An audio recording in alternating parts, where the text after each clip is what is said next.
Hello, in this short video, I am going to go over IGCSE Marine Science 6.6, which is plastic pollution. And it's probably a topic many of you have heard about outside Marine as well. As always, these videos are made for my class. Anyone is welcome to use them, and any mistakes here are mine and mine alone. Let's get on it. Compared to some of the other chapters in this section, this one is quite short. You need to be able to look at the fact that plastic is slow to break down, and it will take a long time for it to be broken down.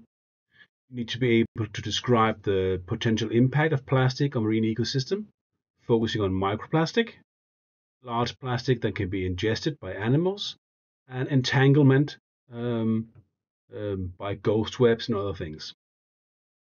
You also need to be able to explain how ocean gyres that cause formation of the plastic garbage patches. You have to describe and evaluate strategies for reducing the sizes of plastic garbage patches and discuss strategies for limiting the impact of plastic on marine ecosystems, including illustration, education, and recycling. So plastic has been a growing issue in the oceans, mainly due to the fact that plastic are made so they are hard to break down. That's the reason why we have plastic. For example, I have my plastic earphones here. They are designed so they are hard to break down. And a lot of stuff we have in our home made from plastic is hard to break down. This is quite smart if you have something and you want it to stay there, like plastic tubing somewhere, if you want isolation, so on. It's not very smart when it ends up in the ocean, because then the fact is it takes a long time to break down. So, for example, if a plastic bottle ends up in the ocean, it will take a long time to be broken down. And even when then UV light and waves will break it down, it won't just disappear. It will be broken down into microplastics. And microplastics, they will stick in the food chain, and animals might eat them, and they will then, as micro and nanoplastic, they'll get into organisms. And some of these plastic particles, they can carry toxins, so they will go in and affect the health of the organisms in a negative way. So the accumulation of microplastic in organisms is not a good thing. Another issue with plastic is that plastic that ends up in the ocean can look like food items. So, for example, a plastic bag floating in the ocean can look a lot like a jellyfish. So organisms as whales and sea turtles might eat them. And even though it might not directly damage them, having your stomach filled up with plastic can eventually lead to starvation and, in worst case, death, because it'll take up the space for real food. So this can be a real issue, and we do find remains of plastic in dead whales and dead turtles and dead seabirds, and this is an issue that is right now growing. Another issue we also talked about in the section about fishing equipment is entangling, especially fishing nets who get lost. Well, they'll keep on entangling organisms. And if a bird or a mammal get caught in something like this, well, they can't get up to the surface to get air, so they'll suffocate. Other animals, as fish, will get caught there as well and won't be able to move around and will eventually die. It can also be smaller stuff like fishing wire, which will entangle around an organism and make it suffer, and in worst case, eventually die.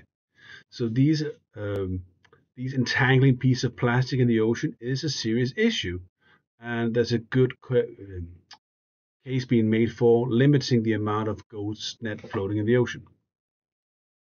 Now, if you remember back to figure 1.27 in chapter 1 of the book, they talk about the different gyres, which is where you have currents who is moving around, and you have this due to the Coriolis effect, where they move either clockwise or counterclockwise. Now, if you are a piece of plastic floating in the ocean, I hope you're not, but if you were, you can get caught up in these gyres, and that means that the plastic will get concentrated here, which lead to what we call the ocean garbage plastic patches.